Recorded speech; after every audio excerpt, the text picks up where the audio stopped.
नमस्कार दोस्तों, बायजूस आईएएस हिंदी में आप सभी का स्वागत है। आज हम आपके सामने 3 दिसंबर 2021 के समाचार विश्लेषण प्रस्तुत कर रहे हैं, जिसमें द हिंदू अखबार से संबंधित प्रमुख आलेखों के आधार पर चर्चा की जाएगी और उनसे संबंधित मुख्य परीक्षा के संभावित प्रश्नों की उत्तर संरचना पर भी हम चर्चा करेंगे।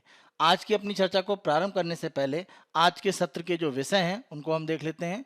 पहला हमारा विषय होगा एनसीआर के प्रदूषण नियंत्रण में ताजी हवा में सांस लेना। इस आलेख में प्रमुख रूप से चीन के बीजिंग में वायु प्रदूषण को नियंत्रित करने के लिए जिस तरह से कार्य किया गया है, उसी तरह से भारत में प्रमुख रूप से एनसीआर के क्षेत्र में एक तरह से करने का प्रयास है। दूसरा, क्या राज्य को जनसंख्या नियंत्रण पर ध्यान देना बंद कर देना चाहिए? वर्तमान में राष्ट्रीय परिवार स्वास्थ्य सर्वेक्षण 5 के जो आंकड़े सामने आए हैं, उसके आधार पर प्रमुख रूप से माना जा रहा है कि भारत में जनसंख्या एक स्थिरता की ओर जा रही है। इसी आधार पर आलेख में चर्चा है कि जनसंख्या नियंत्रण की जो स्थितियां हैं उसमें किस रूप में काम किया जाएगा। तीसरा हमारा विषय होगा एक ताजा हरित क्रांति के लिए एक सफेद स्पर्श। यहाँ पर भारत में श्वेत क्रांति जो दुग्ध उत्पादन से संबंधित है, और अगर हम हरित क्रांति की बात करें जो कृषि उत्पादन से संबंधित है, इन दोनों क्रांतियों में अलग अलग रूप में प्रभाव अर्थव्यवस्था में देखे गए और यहाँ पर श्वेत क्रांति के जो सफल परिणाम है उसको किस तरह से हरित क्रांति पर लागू किया जाए, वो आलेख में प्रमुख रूप से चर्चा है। अगला हमारा विषय होगा जन्म और अधिकार। यहाँ पर प्रमुख रूप से एआरटी बिल 2020 में जो सरकार के द्वारा प्रावधान किए गए हैं उसके संबंध में कुछ विरोध की स्थिति दर्ज की गई है, उसी आधार पर आलेख में चर्चा है। अंतिम रूप में सीमित लाभ। यहाँ पर कोविड-19 का जो नया वेरिएंट है ओमिक्रॉन, उसके संबंध में जानकारी देने के लिए जिन देशों ने प्रमुख रूप से काम किया, वर्तमान में उनको सबसे ज्यादा दंडित किया जा रहा है, तो इस स्थिति पर हम चर्चा करेंगे। और अंत में ऊपर की गई चर्चा के आधार पर मुख्य परीक्षा के जो संबंधित प्रश्न होंगे उनकी उत्तर संरचना पर हम चर्चा करेंगे। आज की अपनी चर्चा को प्रारंभ करते हैं और पहला आलेख हमारा breathing fresh air into the NCR's pollution control, और ये जीएस पेपर 3 में इसे हम पर्यावरण और पारिस्थितिकी से जोड़ सकते हैं। दिल्ली एनसीआर की अगर हम बात करें तो जब भी सर्दियों का मौसम आता है और प्रमुख रूप से अगर हम देखें तो पराली जलाने की जो स्थितियां हैं पंजाब, हरियाणा और पश्चिमी उत्तर प्रदेश में, जिस पर अब काफ़ी हद तक नियंत्रण भी पाया जा रहा है, तो इन स्थितियों में एनसीआर के क्षेत्र में वायु प्रदूषण काफ़ी तेजी से बढ़ता है। तो किस तरह से दिल्ली एनसीआर में इसे नियंत्रित किया जा सकता है, इसके संबंध में हमारे पास एक बहुत अच्छा मॉडल सामने आ रहा है जो चीन की राजधानी बीजिंग में सफलतापूर्वक अपनाया गया है। यहाँ पर आलेख में उसी संबंध में प्रमुख रूप से चर्चा है। जब हम वायु प्रदूषण की बात करते हैं तो प्रमुख रूप से जो विशेषज्ञ हैं इस क्षेत्र के, उनका मानना है कि ऐसे कौन से प्रदूषक हैं जो वायु प्रदूषण को फैलाते हैं, उनकी निगरानी की जाए और जो लोग इसको बढ़ाने में योगदान कर रहे हैं उनको दंडित किया जाए। यह एक सामान्य तरीका मान लिया जाता है वायु प्रदूषण या किसी भी तरह के प्रदूषण को रोकने के लिए। लेकिन जब हम शहरी क्षेत्रों की बात करते हैं शहरी क्षेत्रों में वायु प्रदूषण की बात करते हैं तो यहाँ पर जो शहरी ढांचा है और प्रमुख रूप से जो परिवहन की बुनियादी ढांचे की स्थिति है, वो एक तरह से वायु प्रदूषण को प्रमुख रूप से संचालित करता है। तो यहाँ पर हमें एक तरह से ध्यान रखना पड़ेगा कि समाधान वायु प्रदूषण का जो शहरों का एक तरह से विकास हो रहा है उसी के चरण पर निर्भर करता है। यानी किसी भी शहर की अगर हम बात करें तो उसका जब विकास हो रहा है तो वो किस क्रम में है, उसी आधार पर हमें प्रमुख रूप से प्रदूषण को नियंत्रित करने के प्रयास करने पड़ेंगे। जब हम शहर के परिवर्तन की बात करते हैं, जनसंख्या की बात करें, उद्योगों का विस्तार होना या परिवहन के साधनों का विस्तार होना, तो ये प्रमुख रूप से उसकी एक शारीरिक समस्या है। यानी शहरी क्षेत्र का एक तरह से जो धीरे धीरे विस्तार हो रहा है, तो ये जो विस्तार है उसको हम बड़ी समस्या मानते हैं, जिसमें प्रमुख रूप से शहरों में जो भीड़ की स्थिति है, विभिन्न प्रौद्योगिकियों का जो उपयोग किया जा रहा है और जो भी अलग अलग प्रौद्योगिकी या प्रदूषण की स्थिति है उसको कैसे विनियमित किया जा रहा है, उसको कैसे नियंत्रित किया जा रहा है कानून के माध्यम से। इसके विपरीत यह केवल शहर के क्षेत्र का एक शारीरिक रूप में विस्तारित हो जाना, बढ़ जाना नहीं है। जब हम शहर के विस्तार की बात करते हैं, शहर के परिवर्तन की बात करते हैं, तो यह एक सामाजिक प्रक्रिया है। यानी जो लोग शहरों में रह रहे हैं, अलग अलग प्रकार की जो सेवाएं वहां पर दी जा रही हैं और लोगों के द्वारा उन सेवाओं का उपयोग किया जा रहा है, और लोगों की जीवन शैली, इसके आधार पर प्रमुख रूप से जो शहर है उनमें परिवर्तन होते हैं। जब हम वायु प्रदूषण को नियंत्रित करने की बात करते हैं तो हमें शहरी परिवर्तन का जो सामाजिक आधार है वो प्रमुख रूप से देखने की आवश्यकता है, और यहाँ पर काम करके इस तरह के प्रदूषण को नियंत्रित आसानी से किया जा सकता है। इसीलिए जब हम शहरी क्षेत्र में वायु प्रदूषण को नियंत्रित करने की बात करते हैं तो हमारा प्रमुख रूप से काम यह होना चाहिए कि शहरों को कैसे व्यवस्थित किया जाए, क्योंकि शहरों के विस्तार करने में जो व्यक्तियों का, सेवाओं का, जीवन शैली का योगदान है, वही वायु प्रदूषण को बढ़ाने के लिए उत्तरदायी बड़ा कारक है। हमें शहर की जो व्यवस्था है वर्तमान में, उसमें परिवर्तन करने पर प्रमुख रूप से ध्यान देना पड़ेगा और इसके लिए जो भी शहर में अलग अलग हितधारक हैं, उनके बीच में सहयोग होना चाहिए। जब हितधारकों की बात करते हैं तो शहर में रहने वाली जनसंख्या, अलग अलग मंत्रालय, विभाग जिनके द्वारा वहां पर सेवाएं प्रदान की जाती हैं, और साथ साथ अगर हम देखें तो अलग अलग व्यक्तियों को सुविधाएं प्राप्त करने के लिए जो अलग अलग तंत्र हैं, जैसे अगर हम जलापूर्ति की बात करें या सफाई के लिए जो सुविधाएं दी जाती हैं, इन सभी हितधारकों को सहयोग करके शहर की जो वर्तमान स्थिति है उसमें सुधार करने की आवश्यकता है। तभी हम वायु प्रदूषण को नियंत्रित करने की स्थिति में आ सकते हैं। अगर हम दिल्ली और साथ साथ राष्ट्रीय राजधानी क्षेत्र की बात करें तो बीजिंग या दुनिया के अन्य किसी शहर में वायु प्रदूषण को रोकने के लिए जिस तरह से काम किया जा रहा है, वो दिल्ली में भी किया जा रहा है और इसके लिए प्रमुख रूप से 3 जो चरण होते हैं उनका उपयोग किया जाता है दीर्घकालीन लक्ष्य के रूप में। पहला जो प्रमुख चरण होता है, वहां पर अगर हम देखें तो प्राथमिक जो प्रदूषक होते हैं उनको लक्षित करके उनको नियंत्रित करने का कार्य किया जाता है, जिसमें प्रमुख रूप से सल्फर डाइऑक्साइड, नाइट्रोजन के ऑक्साइड, इसी के साथ साथ पार्टिकुलेट मैटर 10 यानी 10 माइक्रोन और उससे कम जो आकार के पार्टिकुलेट मैटर हैं, जो अलग अलग धूल के कण हैं अगर हम उनकी बात करें, और साथ साथ कार्बन मोनोऑक्साइड, इनको प्रमुख रूप से लक्षित किया जाता है। दूसरे चरण में अगर हम देखें प्रमुख रूप से तो द्वितीय श्रेणी के जो प्रदूषक हैं उनको यहाँ पर प्रमुख रूप से नियंत्रित किया जाता है, जिसमें पार्टिकुलेट मैटर जो धूल के कण हैं वो प्रमुख रूप से उत्तरदायी होते हैं, क्योंकि ये बड़े पैमाने पर स्मॉग बनाने में एक तरह से उत्तरदायी माने जाते हैं। स्मॉग की अगर हम बात करें तो स्मोक और फॉग को मिलाकर एक तरह से स्मॉग बनता है।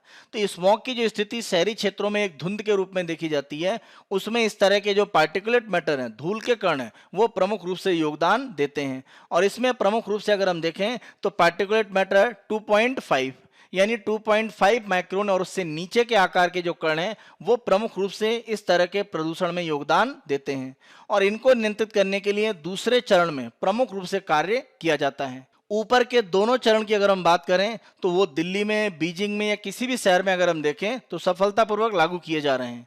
जो प्रमुख अंतर है अगर हम बीजिंग में देखें और भारत में दिल्ली में एनसीआर क्षेत्र में जो किया जा रहा है, तो प्रमुख अंतर तीसरे चरण में आ जाता है। चीन की राजधानी बीजिंग में जिस तरह से तीसरे चरण में प्रमुख रूप से काम किया गया और उसके आधार पर वायु प्रदूषण को नियंत्रित किया गया, यहाँ पर संयुक्त राष्ट्र संघ के द्वारा इसकी समीक्षा की गई और समीक्षा में वहां पर एक मजबूत प्रबंधन प्रणाली की ओर इशारा किया गया, जिसके आधार पर एक व्यवस्थित योजना बनाई जाती है, प्रमुख रूप से निगरानी की जाती है, जो स्थानीय मानक हैं उनके अनुसार वायु प्रदूषण को नियंत्रित किया जाता है, विशिष्ट प्रवर्तन तंत्र बनाए जाते हैं और जन जागरूकता को प्रमुख रूप से आगे बढ़ाया जाता है। ये प्रमुख कार्य हैं जो तीसरे चरण में प्रमुख रूप से करके बीजिंग में वायु प्रदूषण को नियंत्रित करने में सफलता प्राप्त की गई है। बीजिंग के द्वारा तीसरे चरण में वायु प्रदूषण को रोकने के लिए जो काम किया गया है उसको अलग अलग भाग में हम समझेंगे। अगर हम पहले भाग की बात करें तो पहले भाग में प्रतिकूल मौसम की जो स्थिति है जो प्रदूषण के स्तर को प्रभावित कर सकती है, उसके संबंध में प्रारंभिक चेतावनी दी जाती है। जैसे अगर तापमान बहुत कम हो रहा है तो ऐसी स्थिति में स्मॉग या धुंध बनने की संभावनाएं बढ़ जाती हैं, तो इसके संबंध में प्रारंभिक चेतावनी देने का एक पूरा नेटवर्क है और इसकी जो गुणवत्ता नियंत्रण है वो भी प्रमुख रूप से किया जाता है। प्रतिकूल मौसम के संबंध में ये जो पूर्व चेतावनी है इसको सटीक रूप से दिया जाए। इसी के साथ साथ भारी प्रदूषण की जो स्थिति है उसका एक पूर्वानुमान लगाया जाता है, यानी ऐसा कौन सा समय होगा जब प्रदूषण बहुत उच्च स्तर पर होगा। दैनिक स्तर पर वायु गुणवत्ता की रिपोर्ट देखी जाती है और ये जो पूर्वानुमान है इसे मीडिया के माध्यम से लगभग 24 घंटे पहले चेतावनी के रूप में जारी किया जाता है, जिससे कि इस तरह के अधिक प्रदूषण की स्थिति से कम लोग प्रभावित हों और वो बाहर निकलने की स्थिति पर अपने आप को नियंत्रित करें। इसी के साथ साथ पहले भाग में प्रमुख रूप से किया यह जाता है कि एक उच्च रेजोल्यूशन का जो उपग्रह है जो रिमोट सेंसिंग या दूर संवेदन से काम करता है और साथ साथ एक लेजर रडार, इसके माध्यम से एक एकीकृत नेटवर्क बनाया जाता है और देखा यह जाता है कि बीजिंग के शहर के अलग अलग भागों में ऐसे क्षेत्र कौन से हैं जहां पर उत्सर्जन वायु प्रदूषण का सबसे उच्च स्तर पर होता है। अलग अलग समय अवधि में यह पहचान की जाती है कि बीजिंग शहर के ऐसे कौन से क्षेत्र हैं जहां पर वायु प्रदूषण बहुत उच्च स्तर पर रहता है। इसका विश्लेषण किया जाता है। शहर में अलग अलग जगह 1000 ऐसे सेंसर रखे हुए हैं जो पार्टिकुलेट मैटर 2.5 के संबंध में सूचना इकट्ठा करते हैं और ये सूचना एक तरह से उपग्रह के माध्यम से संचालित की जाती है। बीजिंग शहर में स्थल पर जो भी आंकड़े हैं वास्तविक रूप में और दूर संवेदन के माध्यम से जो आंकड़े, लेजर रडार के माध्यम से आंकड़े, उनको एकीकृत करके आगे कार्रवाई करने के लिए प्रेषित किया जाता है। तो ये पहला भाग है जो बीजिंग में प्रमुख रूप से किया जाता है। दूसरा प्रमुख अगर हम तंत्र देखें तो बीजिंग की अगर हम बात करें तो वहां पर प्रदूषण करने वाली जो इकाइयां हैं उनको बंद नहीं किया गया है। लोगों के द्वारा अगर कार का स्वयं में उपयोग करके परिवहन के साधन के रूप में उपयोग किया जा रहा है तो उसको भी प्रतिबंधित नहीं किया गया है। और जो ईंधन है उनके मानक में भी बहुत बड़े पैमाने पर सुधार नहीं किया गया है। तो वास्तविक रूप में जो काम है वो शहरीकरण का जो दृष्टिकोण है उसमें प्रमुख रूप से परिवर्तन किया गया है। अगर हम बीजिंग के साथ साथ न्यूयॉर्क और लंदन की बात करें तो इन स्मार्ट शहरों में प्रमुख रूप से जो सार्वजनिक परिवहन है उसको बहुत अधिक महत्व दिया जाता है और भूमि का मिश्रित उपयोग किया जाता है, जिसके माध्यम से भूमि के अधिक से अधिक उपयोग हो पाए, जिससे कि जनसंख्या कुछ क्षेत्रों में ज्यादा घनी रूप में रह पाए। इससे सार्वजनिक परिवहन का जो उपयोग है वो बड़े पैमाने पर हो पाता है। दिल्ली और बीजिंग अगर हम दोनों की बात करें तो यहाँ पर किसी विशेष समय में यातायात बहुत व्यस्त रूप में रहता है। ऐसी स्थिति सामान्य तौर पर कम देखी जाती है, क्योंकि आप ध्यान रखें दिल्ली और बीजिंग दोनों ही एक पारगमन केंद्र के रूप में विकसित नहीं है, क्योंकि इन क्षेत्रों से लोग गुजरकर दूसरे क्षेत्रों में रोजगार के लिए नहीं जाते हैं। इसके विपरीत दिल्ली और बीजिंग के क्षेत्र में प्रमुख रूप से रोजगार के लिए आसपास के क्षेत्रों से लोग पहुंचते हैं। इसीलिए बीजिंग और दिल्ली में जो सार्वजनिक परिवहन है उस पर विशेष रूप से काम करने की आवश्यकता है। यहाँ पर अगर हम देखें तो बीजिंग में लगभग 550 किलोमीटर से अधिक मेट्रो का नेटवर्क है और ये दिल्ली के मेट्रो नेटवर्क से लगभग 1.5 गुना ज्यादा है और वहां पर 1000 किलोमीटर मेट्रो रेल की योजना भी है। अगर हम बस परिवहन प्रणाली की बात करें तो वहां पर 30,000 लो फ्लोर बसें हैं। अगर ये संख्या हम दिल्ली में डीटीसी की चलने वाली बसों से देखें तो 8 गुना है और यह बहुत बड़ा आंकड़ा है। अगर हम वास्तविक रूप में देखें, दिल्ली की तुलना अन्य शहरों से करके देखें तो चीन में सार्वजनिक परिवहन का उपयोग 72% लोगों के द्वारा किया जाता है, जापान में 37% के द्वारा, यूरोप में 17% और यूएस में 10% आबादी सार्वजनिक परिवहन का प्रमुख रूप से उपयोग करती है। इस आधार पर अगर हम केवल चीन की बात करें तो वहां आंकड़ा आप देखें ये लगभग 72% है। तो दिल्ली में यह आंकड़ा बहुत कम है। तो सार्वजनिक परिवहन को, वो चाहे मेट्रो नेटवर्क की अगर हम बात करें या साथ साथ प्रमुख रूप से बस के जो समर्पित गलियारे हैं उनकी बात करें, उसके रूप में दिल्ली में भी सार्वजनिक परिवहन को बड़े पैमाने पर अगर विस्तारित किया जाए तो वायु प्रदूषण की जो स्थिति है जो वाहनों के माध्यम से होती है उसको नियंत्रित करने में कुछ सफलता प्राप्त होगी। तीसरे अगर हम प्रमुख भाग की बात करें जो बीजिंग में काम किया गया, तो जब हम वायु प्रदूषण की बात करते हैं तो इसमें जो कण पदार्थ होते हैं यानी पार्टिकुलेट मैटर जो 10 और 2.5 आकार के हो सकते हैं उनको नियंत्रित करना सबसे महत्वपूर्ण होता है, क्योंकि इनके द्वारा स्मॉग या धुंध की स्थिति बनती है और ये गंभीर स्वास्थ्य समस्याएं लेकर आते हैं। इसीलिए इनको नियंत्रित करना एक महत्वपूर्ण आधार माना जाता है वायु प्रदूषण को रोकने में और इसमें वाहन का जो उत्सर्जन है वो सबसे बड़ा योगदान करता है। बीजिंग में जो भी अलग अलग स्रोत हैं जिनके माध्यम से इस तरह के पार्टिकुलेट मैटर का उत्सर्जन होता है उसका अध्ययन किया गया और ये पाया गया कि स्थानीय स्तर पर जो उत्सर्जन किया जाता है वो 2/3 कुल मिलाकर भाग बनाता है जितना भी पार्टिकुलेट मैटर बीजिंग में उत्सर्जित होता है। इसमें भी अगर हम वाहन उत्सर्जन की बात करें तो ये लगभग आधा भाग बनाता है, यानी मुख्य स्रोत के रूप में इसको उत्तरदायी माना गया है। इसीलिए कोशिश ये की गई कि खास तौर से जो डीजल वाहन है उन पर एक तरह से नियंत्रण किया जाए। इसीलिए भारी डीजल वाहन का जो उत्सर्जन है उस पर प्रमुख रूप से बीजिंग में फोकस किया गया। साथ साथ जो पुराने वाहन हैं क्योंकि उनसे उत्सर्जन काफी ज्यादा होता है उनको चरणबद्ध तरीके से बीजिंग से हटाया गया। इन प्रमुख कार्यों के आधार पर बीजिंग में पार्टिकुलेट मैटर यानी जो कण पदार्थ हैं उनके उत्सर्जन को रोकने में काफी मदद मिली।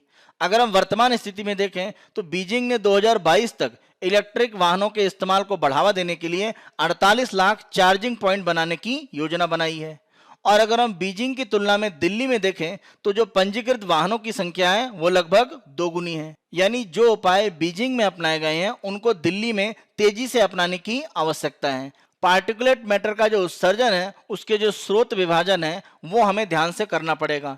यानी ऐसे कौन से वाहन हैं प्रमुख रूप से डीजल के आधार पर या अन्य किसी ईंधन के आधार पर जो सबसे ज्यादा पार्टिकुलेट मैटर के उत्सर्जन के लिए उत्तरदायी हैं। तो इस तरह की स्थिति करके हम पार्टिकुलेट मैटर का जो उत्सर्जन है उसको नियंत्रित कर सकते हैं। बीजिंग में अगर हम देखें तो चौथा जो प्रमुख कार्य किया गया कि नए तरीके अपनाकर प्रमुख रूप से वायु प्रदूषण की जो स्थिति है उसको नियंत्रित करने का प्रयास किया गया।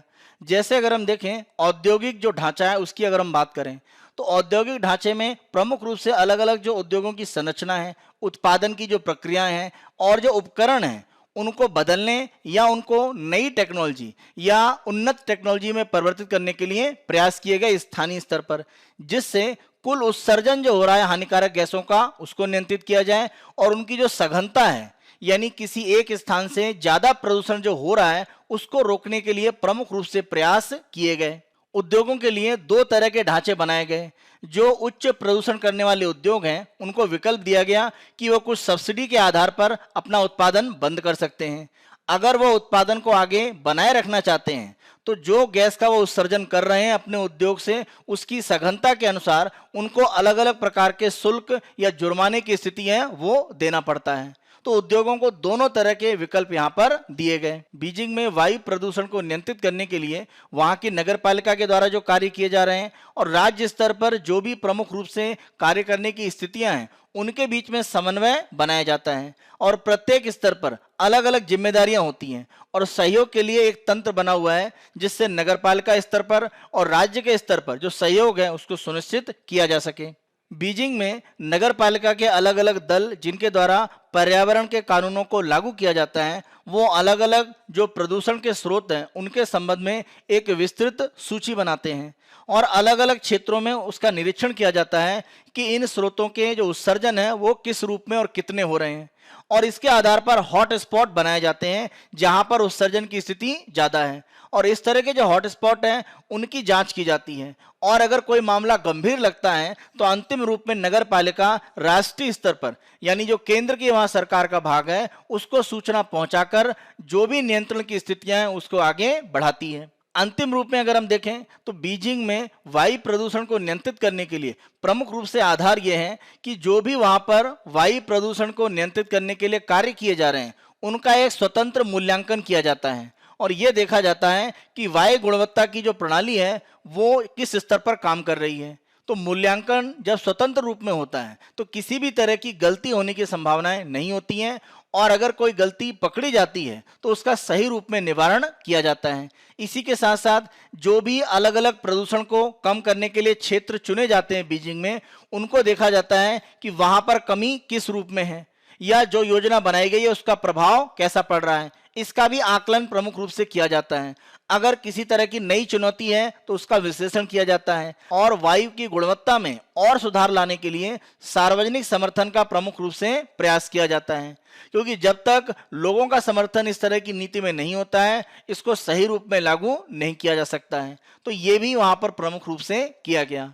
तो अगर हम ये 5 अलग अलग भाग देखें इस रूप में अगर दिल्ली एनसीआर के क्षेत्र में भी वायु प्रदूषण को नियंत्रित करने का प्रयास किया जाएगा तो हम वर्तमान में दिल्ली एनसीआर में वायु प्रदूषण का जो स्तर है उसमें कमी लाने में अवश्य सफल होंगे। हम अपने अगले विषय को देखते हैं। यहाँ पर आलेख के माध्यम से प्रमुख रूप से चर्चा ये है कि भारत सरकार की तरफ से जो आंकड़े आए हैं जो प्रमुख रूप से राष्ट्रीय परिवार स्वास्थ्य सर्वेक्षण 5 के आंकड़े हैं उसमें भारत में अगर हम टोटल फर्टिलिटी रेट यानी कुल प्रजनन दर की बात करें तो वो आंकड़ा पिछले गणना की तुलना में घटकर 2.0 रह गया है।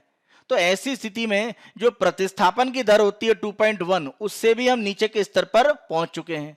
तो क्या ऐसी स्थिति में भारत में जनसंख्या नियंत्रण के जो उपाय हैं उन पर अब काम करने की आवश्यकता नहीं है या सरकार इस क्षेत्र में जो प्रमुख रूप से ध्यान दे रही है उसको कम किया जाए या रोक दिया जाए, क्या ऐसी आवश्यकता है? आलेख में इसी संबंध में प्रमुख रूप से चर्चा की गई है। राष्ट्रीय परिवार स्वास्थ्य सर्वेक्षण 4 के जो आंकड़े हैं उसमें भारत की अगर हम कुल प्रजनन दर की बात करें और जब हम कुल प्रजनन दर की बात करते हैं तो एक महिला के द्वारा अपने जीवन में जितने बच्चे उसे होते हैं वह कुल प्रजनन दर एक तरह से कहलाती है। अगर हम चौथे सर्वेक्षण की बात करें तो यह आंकड़ा 2.2 था और वर्तमान में जो पांचवा सर्वेक्षण के आंकड़े आए हैं ये घटकर हो गया है 2। आंकड़े ये दिखा रहे हैं कि भारत में जनसंख्या विस्फोट की जो स्थिति थी उस पर काफी हद तक नियंत्रण किया गया है। तो ऐसी स्थिति में क्या हम अपनी जनसंख्या नियंत्रण के जो कार्यक्रम है उस पर दबाव कम कर दें या वहां पर ध्यान देने की अब आवश्यकता नहीं है? अगर हम भारत की बात करें तो हमने जनसंख्या नियंत्रण को लेकर अपने जो कार्यक्रम है वो 1952 में ही परिवार नियोजन के लिए राष्ट्रीय कार्यक्रम के रूप में शुरुआत करके किया था। परिवार नियोजन को लेकर भारत की शुरुआत काफी पहले हुई थी और उसी आधार पर वर्तमान में अगर हम देखें तो जनसंख्या को नियंत्रित करने की एक स्थिति में हम जरूर पहुंचे हैं। तो यहाँ पर आलेख में ये कहा गया है कि हमारी जो जनसंख्या नियंत्रण की नीति है या अगर हम अपनी जनसंख्या नीति की बात करें तो उस पर हमें कुछ परिवर्तन करने की आवश्यकता है। तो प्रमुख रूप से हम यही देख रहे हैं कि जनसंख्या नियंत्रण के लिए जो उपाय हैं या जनसंख्या नियंत्रण की जो नीति है उसमें किस तरह से नए परिवर्तन हो सकते हैं या क्या और सुधार की गुंजाइश बनती है। पहला प्रमुख रूप से यहाँ पर परिणाम सामने आया है कि शिक्षा को और विस्तारित करने की आवश्यकता है, क्योंकि शिक्षा का जो विस्तार है उसी ने कहीं ना कहीं परिवार नियोजन की जो स्थितियां उसको मजबूत किया है।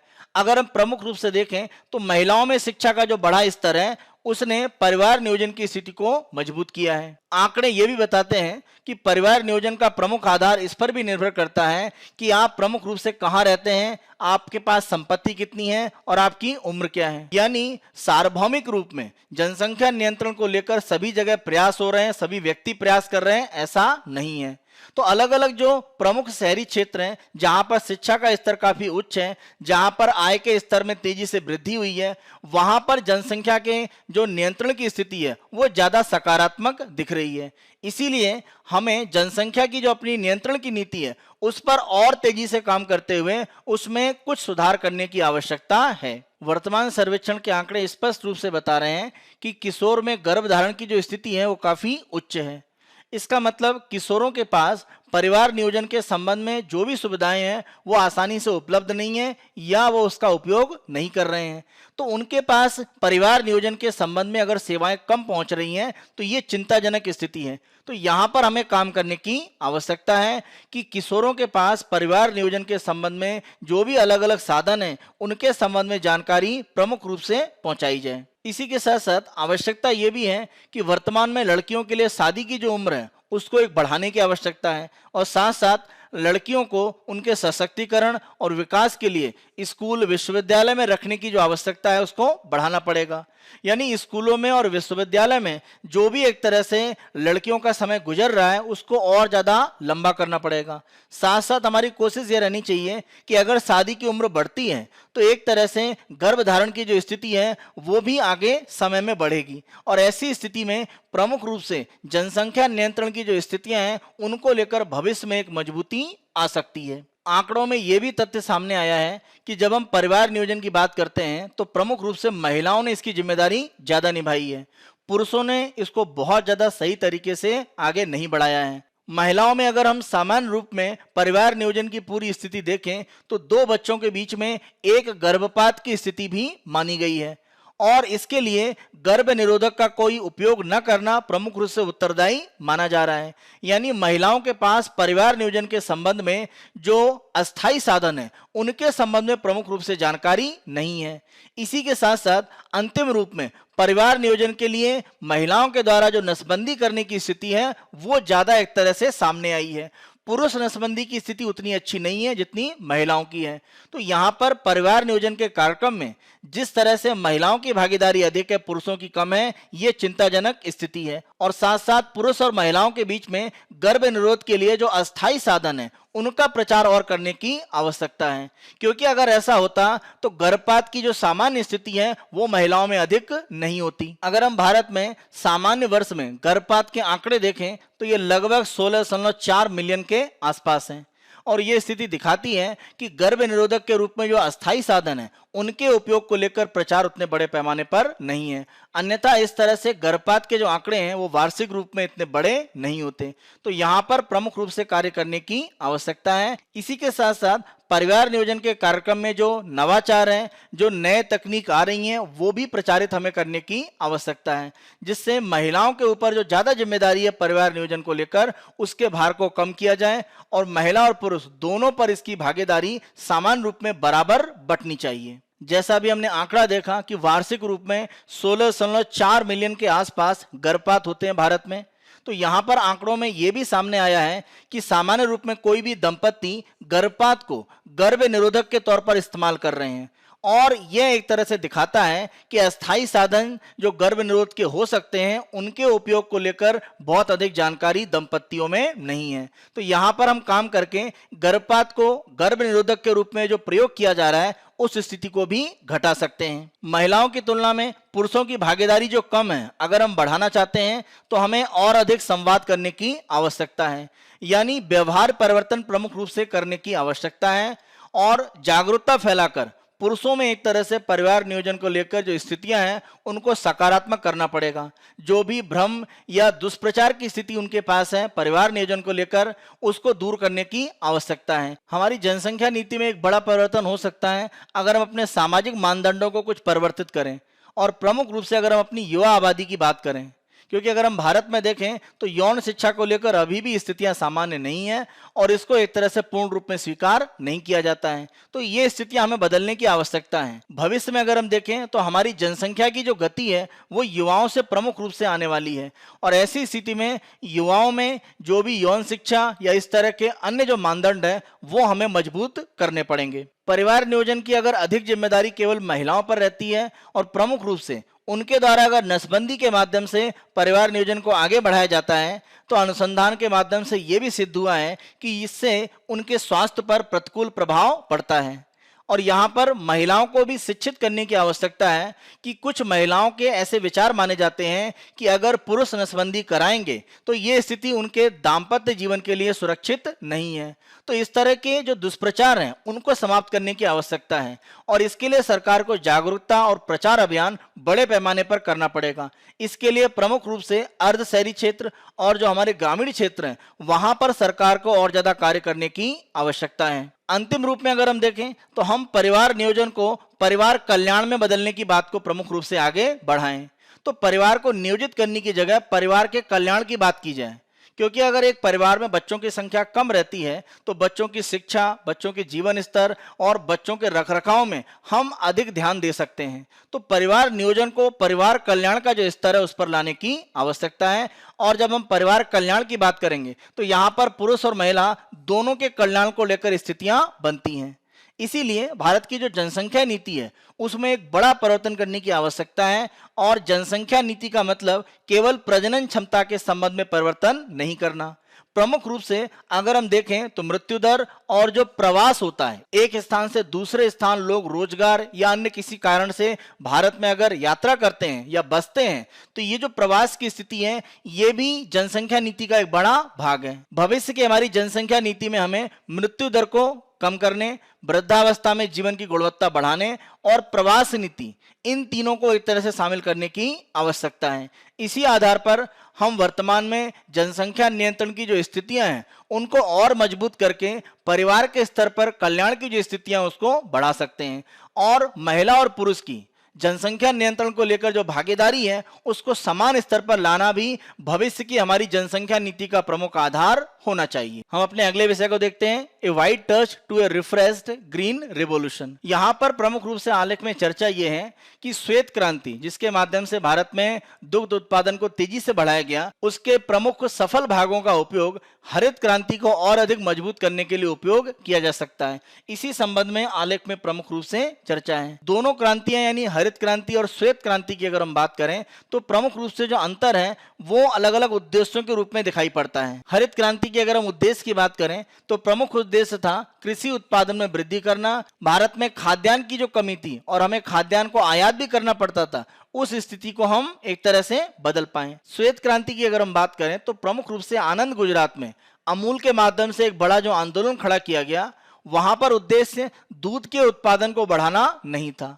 उद्देश्य प्रमुख रूप से यह था कि जो छोटे किसान हैं उनकी आय को बढ़ाया जाए, और पशुपालन को बढ़ावा देकर और डेयरी उद्योग को प्रमुख रूप से आगे बढ़ाकर किसानों को जो छोटे स्तर पर काम कर रहे हैं उनको आय का एक अतिरिक्त साधन दिया जाए। दोनों क्रांतियों में अगर हम देखें तो ये एक बड़ा सैद्धांतिक अंतर है।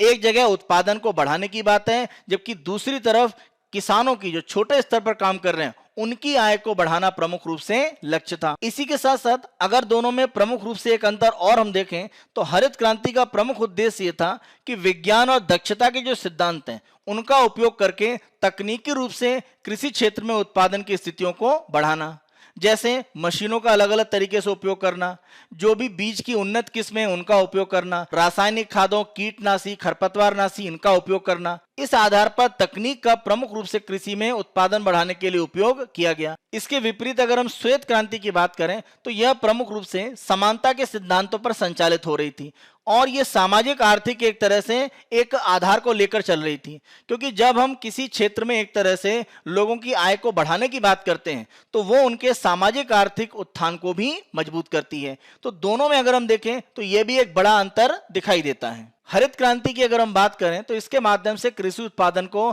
हम कई गुना बढ़ाने में सफल रहे हैं, लेकिन इसके दुष्परिणाम भी देखे जाते हैं। जैसे प्रमुख रूप से अगर हम देखें तो उत्तर भारत के क्षेत्रों में, खासतौर से पंजाब, हरियाणा के क्षेत्रों में अगर हम देखें तो जो मिट्टी है उसकी गुणवत्ता में काफी गिरावट आई है।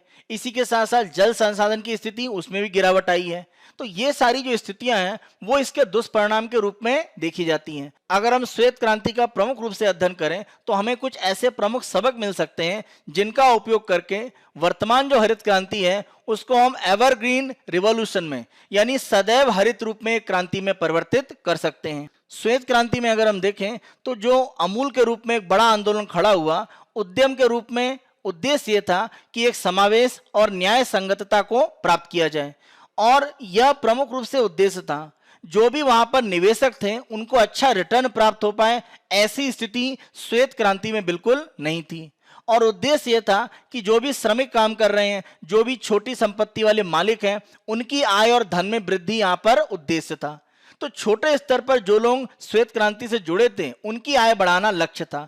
हरित क्रांति में भी हम इसी पर कार्य कर सकते हैं, क्योंकि हरित क्रांति पर एक आरोप लगते हैं कि बड़े किसानों को इसने ज्यादा लाभ पहुंचाया। श्वेत क्रांति का एक दूसरा जो सामाजिक पक्ष था, जहां पर जीवन स्तर को लेकर बड़े पैमाने पर सुधार को आधार बनाया गया। जब भी हम हरित क्रांति जैसे कदम उठाते हैं तो हमें सामाजिक पक्षों पर ध्यान देने की आवश्यकता है। हमें उन तरीकों को अपनाने की आवश्यकता है जो कॉर्पोरेट क्षेत्र में नहीं अपनाए जाते, क्योंकि कॉर्पोरेट अगर हम देखें तो प्रमुख रूप से अच्छे रिटर्न और लाभ के लिए कार्य करते हैं, लेकिन जैसे ही हम सामाजिक पक्ष की बात करते हैं, अच्छा रिटर्न, अधिक लाभ प्राप्त करना, ये एक तरह से पीछे हट जाते हैं। तो हरित क्रांति में भी हमें जो सामाजिक स्थिति है वहां पर परिवर्तन करने के लिए प्रमुख रूप से प्रयास करने की आवश्यकता है। तीसरा प्रमुख जो सबक हम श्वेत क्रांति से प्राप्त कर सकते हैं, श्वेत क्रांति के माध्यम से अगर हम देखें तो प्रमुख रूप से उन क्षेत्रों में जहां पर दुग्ध उत्पादन को बढ़ाया गया, किसी भी तरह से पर्यावरणीय बड़ी समस्याएं नहीं आई। लेकिन हरित क्रांति में अगर हम देखें तो इसके विपरीत परिणाम देखे गए। इसीलिए हमें प्रमुख रूप से स्थानीय तंत्र उस पर ध्यान देने की आवश्यकता है। जो भी हमारी एक तरह से समस्या है या हरित क्रांति में जो भी हम सुधार करना चाहते हैं, हमें स्थानीय तंत्र है वहां से समाधान लेने की आवश्यकता है। स्थानीय वातावरण में जो संसाधन है, स्थानीय श्रमिक हैं, उनको प्रमुख रूप से हमें संसाधन के रूप में उपयोग करना चाहिए। स्थानीय समस्याओं के लिए जब तक स्थानीय समाधान नहीं खोजे जाएंगे, हम हरित क्रांति जैसे जो कुछ दुष्परिणाम दिखाई पड़े हैं, चाहे हम मिट्टी की गुणवत्ता की बात करें या हम बात करें प्रमुख रूप से जो जल स्रोत हैं उनमें जो गिरावट आई है, इस तरह के परिणाम हमें अवश्य मिलेंगे। इसीलिए हमें प्रमुख रूप से कोशिश करनी है कि ऐसा तंत्र बनाएं जिससे स्थानीय संसाधन का उपयोग करके स्थानीय क्षेत्र को ही लाभ हो। ऐसी स्थिति में स्थानीय संसाधनों पर दबाव कम रहता है। श्वेत क्रांति का चौथा प्रमुख यहाँ सबक है कि जो भी हमारा एक परंपरागत ज्ञान है उसको हमें मजबूत करना चाहिए।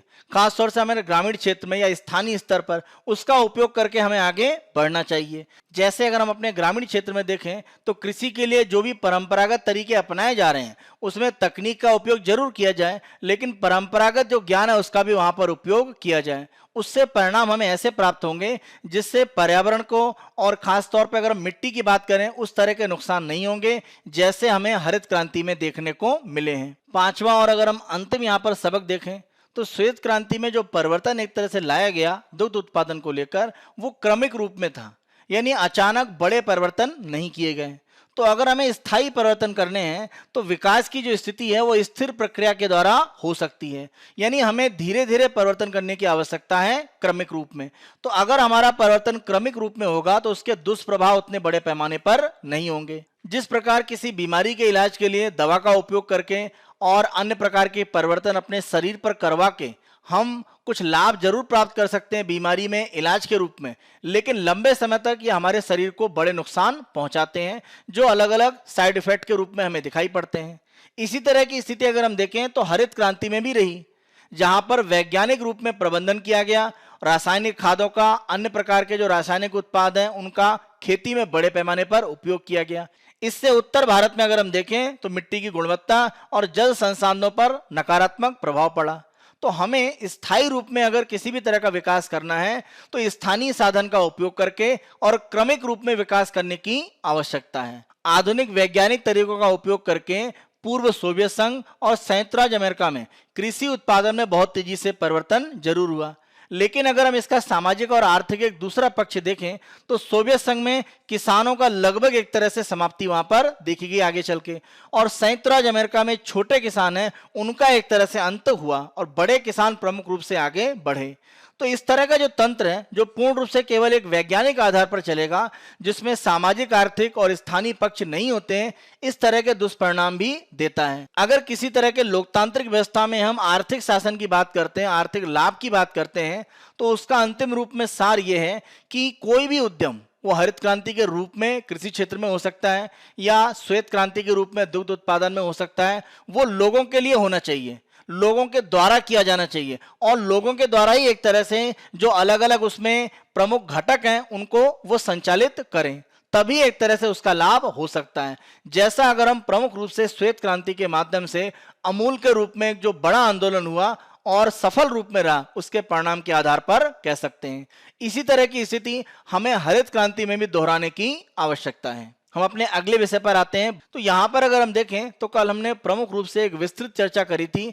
भारत सरकार के द्वारा एक कानून यहाँ पर लाया गया है और यह कानून लोकसभा में प्रमुख रूप से अभी पारित किया गया है, यानी assisted reproductive technology regulation bill 2020।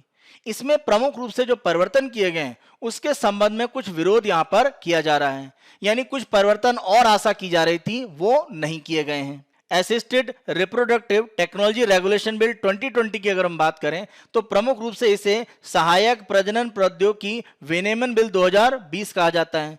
तो यहाँ पर प्रमुख रूप से आप देखें कि अलग अलग जनसंख्या के जो भाग हैं उनको अधिकार प्रमुख रूप से दिए गए हैं। यहाँ पर प्रमुख रूप से दो जो पक्ष हैं उन पर ध्यान देने की बात की गई है जो बिल में नहीं है। पहला है LGBTQ+, यानी लेस्बियन, गे, बाइसेक्सुअल, ट्रांसजेंडर, क्वीर प्लस। तो ये जो एक तरह से जनसंख्या का वर्ग है, इसके लिए किसी भी तरह के अधिकारों की बात इस बिल में नहीं कही गई है। इसी तरह से अगर हम एकल पुरुष की बात करें तो उनके अधिकार के संबंध में भी इस बिल में कोई बात नहीं कही गई है। लेकिन अगर हम ध्यान दें तो नागरिकों के रूप में प्रजनन संबंधी जो अधिकार है वो इनको भी प्राप्त होने चाहिए। अगर हम एकल पुरुष का एक पक्ष देखें तो एकल महिलाओं के लिए प्रावधान इस बिल में किया गया है। जैसे अगर कोई महिला तलाकशुदा है या कोई महिला विधवा है तो उसको भी इस तरह के अधिकार यहाँ पर दिए गए हैं, लेकिन एकल पुरुष के लिए जो अधिकार हैं वो इस बिल में नहीं दिए गए हैं। इस पर सरकार को विचार करने की आवश्यकता है। इस बिल के संबंध में एक विशेषज्ञ समिति के द्वारा जो सुझाव दिए गए थे उनमें यह माना गया कि जब हम लिव इन रिलेशंस की बात करते हैं और साथ साथ समान लिंग वाले जो जोड़े हैं उनको ART की सुविधा नहीं देनी चाहिए किसी भी तरह से बच्चे को प्राप्त करने के लिए, क्योंकि उनका कहना है कि अगर ऐसा होगा तो ये भारत में जो परिवार की संरचना और जो सामाजिक परिवेश है और जो मानदंड है हमारे समाज के, उसको लेकर एक तरह से बहुत सही स्थिति नहीं होगी। यहाँ पर प्रमुख रूप से यह कहा जा रहा है कि अगर लिव इन रिलेशन में किसी भी तरह से ART तकनीक के माध्यम से उपयोग करके अगर कोई बच्चा प्राप्त किया जाता है तो समस्या प्रमुख रूप से यह होगी कि उसके माता पिता साथ तो जरूर होंगे लेकिन कानूनी रूप से वो विवाहित नहीं है। तो ऐसी स्थिति वो भारत के वर्तमान सामाजिक स्थिति में कैसे अपने आप को वो स्वीकार करवा पाएगा, ये उसके लिए समस्या हो सकती है। इस आधार पर प्रमुख रूप से लिव इन संबंधों के आधार पर जो भी व्यक्ति रह रहे हैं उनको यहाँ पर अधिकार नहीं दिए गए हैं। भारत में अगर हम LGBTQ+ समुदाय की बात करें तो इनके अधिकारों को लेकर धीरे धीरे स्थितियां मजबूत हो रही हैं और समाज में इसकी स्वीकारोक्ति भी बढ़ रही है। तो उनके संबंध में भी कुछ यहाँ पर बिल में प्रावधान करने की आवश्यकता है। इसी के साथ साथ अगर हम यहाँ पर लिव इन रिलेशन की बात करें तो जब हम सुप्रीम कोर्ट का एक आदेश देखते हैं जो 2010 में था, एस खुशबू बनाम कन्या अमल का जो केस था, उसमें घरेलू हिंसा के संबंध में महिलाओं के संरक्षण का जो अधिनियम 2005 है, उसके अंतर्गत सुप्रीम कोर्ट ने यह कहा है कि घरेलू संबंधों के रूप में जो लिव इन संबंध है उनको एक कानूनी मान्यता दी गई है। और सुप्रीम कोर्ट ने अपने आदेश में यह भी कहा था कि ये जो लिव इन रिलेशन है ये संविधान के अनुच्छेद 21 के तहत निहित जीवन के अधिकार के दायरे में भी आता है। लेकिन अगर हम 2010 का सुप्रीम कोर्ट का आदेश देखें तो यहाँ पर लिव इन संबंधों को अवैध नहीं माना गया है या ये गैर कानूनी नहीं है, और दो वयस्क अगर साथ में हैं तो उसको एक कानूनी मान्यता यहाँ पर अनुच्छेद 21 के अंतर्गत सुप्रीम कोर्ट ने प्रमुख रूप से दी है। तो अगर हम ये आधार भी देखें तो इसके रूप में भी ART की जो व्यवस्था है वो लिव इन संबंधों में जो लोग हैं उनको भी प्रदान करने का स्थिति बनती है। ऐसी स्थिति में भविष्य में जो यहाँ पर प्रमुख रूप से सुधार की बात की जा रही है, आगे बिल में कुछ परिवर्तन हो सकते हैं क्योंकि बिल अभी राज्यसभा में जाएगा। तो इस तरह की परिवर्तन की जो स्थितियां हैं वो संभावित हैं और भविष्य में सरकार इस तरह के परिवर्तन कर सकती है। आज के अपने अंतिम विषय को हम देखते हैं, लिमिटेड गेन्स। और यहाँ पर कोविड का जो नया एक वेरिएंट सामने आया है ओमिक्रॉन, उसके संबंध में प्रमुख रूप से चर्चा है कि जब हम इस वेरिएंट की बात करते हैं तो इस वेरिएंट के संबंध में प्रमुख रूप से जो सूचना है वो अफ्रीका के देशों के द्वारा एक तरह से बाहर लाई गई। अब अफ्रीका के देशों पर ही एक तरह से प्रतिबंध लग गया है कि बाहरी देशों की जो उड़ानें हैं वो इन देशों में नहीं जाएंगी। तो यहां पर एक नकारात्मक स्थिति बन रही है कि अगर किसी देश में जांच के माध्यम से कोई कोविड का नया वेरिएंट पता चलता है तो वो सूचना को बाहर नहीं लाएंगे क्योंकि उन्हें मालूम है वैश्विक स्तर पर उनको अलग थलग किया जा सकता है। अगर हम ये स्थिति देखें तो लगभग विपरीत रूप में दिखाई पड़ती है। अगर हम कोविड की प्रारंभिक स्थिति देखें तो नवंबर 2019 में जो भी आंकड़े चीन के पास थे वो उन्होंने जनवरी 12, 2020 में सार्वजनिक किए, और ये जो उन्होंने आनुवंशिक अनुक्रम को साझा किया इसमें काफी इन्होंने देर करी, और ये एक बड़ा कारण माना जाता है कि कोविड-19 वैश्विक स्तर पर बड़े पैमाने पर फैला, यानी जो भी आंकड़े उसको साझा करना आवश्यक है। अब अगर हम इसके विपरीत देखें तो यहां पर अफ्रीका के जो देश हैं उन्होंने आंकड़े को साझा किया है। प्रमुख रूप से अगर हम देखें तो बोत्सवाना और दक्षिण अफ्रीका ने जो 9 नवंबर को एक सैंपल इकट्ठा किया था उसके आधार पर उन्होंने एक नए वेरिएंट ओमिक्रॉन की बात करी, और ये सार्वजनिक रूप से उन्होंने 23 नवंबर को स्पष्ट किया कि ये एक नया वेरिएंट है। तो अगर अफ्रीका के देशों ने यह सूचना साझा करी तो वर्तमान में उन पर अगर प्रतिबंध लग रहे हैं या उन पर उड़ानों को लेकर अलग अलग देश प्रतिबंध लगा रहे हैं तो ये भविष्य में अन्य देशों को इस स्थिति में जाने से रोकेगा, और ये महामारी जैसी स्थिति में अलग अलग देशों के बीच में सहयोग जो हो सकता है किसी भी डाटा को लेकर, किसी आंकड़े को लेकर, किसी नए वेरिएंट को लेकर, उस स्थिति को भी कमजोर करता है। वैश्विक स्तर पर हमें ध्यान रखना पड़ेगा कि जब भी इस तरह से डाटा साझा किया जाता है तो ऐसे देशों को हतोत्साहित नहीं किया जाए, अन्यथा महामारी की स्थिति पर वर्तमान जो नियंत्रण की स्थिति दिख रही है वो अनियंत्रित हो सकती है। इसका एक दूसरा पक्ष देखें तो प्रमुख रूप से माना यह जा रहा है कि ये जो नया वेरिएंट है ये दक्षिण अफ्रीका से एक तरह से आया है, लेकिन अगर हम आंकड़े देखें तो प्रमुख रूप से अगर हम नीदरलैंड का केस देखें तो नीदरलैंड ने बताया है कि उन्होंने 19 और 23 नवंबर को जो सैंपल इकट्ठे किए थे उसके आधार पर उन्होंने 30 नवंबर को जो बताया, तो अगर हम देखें तो अफ्रीका की तरफ से जो घोषणा हुई उसके पहले ही नीदरलैंड में जो सैंपल था उसमें ओमिक्रॉन वेरिएंट था। तो यह कहा जा सकता है कि दक्षिण अफ्रीका से पहले नीदरलैंड में एक तरह से इसकी उपस्थिति थी। तो इस आधार पर नीदरलैंड को उतना दंडित नहीं किया गया जितना दक्षिण अफ्रीका, बोत्सवाना या अफ्रीका के अन्य देशों को किया जा रहा है। तो यह स्थिति हमें देखनी पड़ेगी कि अगर ऐसा बना रहा लगातार तो महामारी को लेकर जो डाटा या जो सूचना है वो साझा करने का तंत्र कमजोर होगा और यह महामारी नियंत्रण की स्थिति को भी कमजोर करेगा। हमारी इस चर्चा के आधार पर हम मुख्य परीक्षा के प्रश्नों को देखते हैं और उनकी उत्तर संरचना। पहला प्रश्न, राष्ट्रीय परिवार स्वास्थ्य सर्वेक्षण 5 के तथ्यों के प्रकाश में भारत द्वारा जनसंख्या नीति में किस प्रकार के परिवर्तनों की आवश्यकता है, विश्लेषण करें। 250 शब्दों में 15 अंकों का प्रश्न है। उत्तर संरचना देखते हैं। भूमिका, एनएफएचएस 5 में दिए गए कुल प्रजनन दर के आंकड़ों के आधार पर जनसंख्या नीति में परिवर्तन का आधार बताएं। मुख्य भाग में वर्तमान जनसंख्या नीति की समस्याएं और प्रमुख समाधानों की चर्चा आपको करनी है। निष्कर्ष में आप बताएंगे हमारी जनसंख्या नीति में अब केवल प्रजनन क्षमता ही नहीं, मृत्यु दर और प्रवास के जो आंकड़े हैं उनको भी प्रमुख रूप से शामिल करने की भविष्य में आवश्यकता है। दूसरा प्रश्न हम देखते हैं, वायु प्रदूषण के खिलाफ चीन की लड़ाई से भारत सीख लेकर अपने यहाँ वायु प्रदूषण पर नियंत्रण प्राप्त करने में प्रभावी सफलता प्राप्त कर सकता है। चर्चा करें। 150 शब्दों में 10 अंकों में यह आपको प्रश्न लिखना है। भूमिका, चीन द्वारा वायु प्रदूषण को रोकने में किए गए प्रयासों की संक्षिप्त चर्चा आप करेंगे। मुख्य भाग, चीन द्वारा वायु प्रदूषण को रोकने में प्रयुक्त साधनों की चर्चा, भारत के लिए किस रूप में प्रभावी हो सकते हैं वो आपको बताना है। जो हमने अलग अलग 4-5 भागों में चर्चा करी है वो आप बताएंगे। निष्कर्ष में आपको बताना है वायु प्रदूषण के नियंत्रण में शहरीकरण की स्थिति प्रमुख आधार बनती है, जिसे अन्य उभरते शहरों पर भी लागू करने की आवश्यकता है। तो शहरीकरण का जो पूरा तंत्र है उसमें किस तरह से परिवर्तन हो रहा है, उसको अगर हम सुधार करते हैं तो वायु प्रदूषण को नियंत्रित करना ज्यादा आसान होगा। ये हमारा 3 दिसंबर 2021 का समाचार विश्लेषण था। आने वाले दिनों में अन्य दिनों के समाचार विश्लेषण हम आपको इसी तरह से उपलब्ध कराते रहेंगे। बायजूस आईएएस हिंदी को आप बहुत अधिक पसंद कर रहे हैं। अधिक से अधिक संख्या में लाइक, शेयर और सब्सक्राइब करना ना भूलें। धन्यवाद।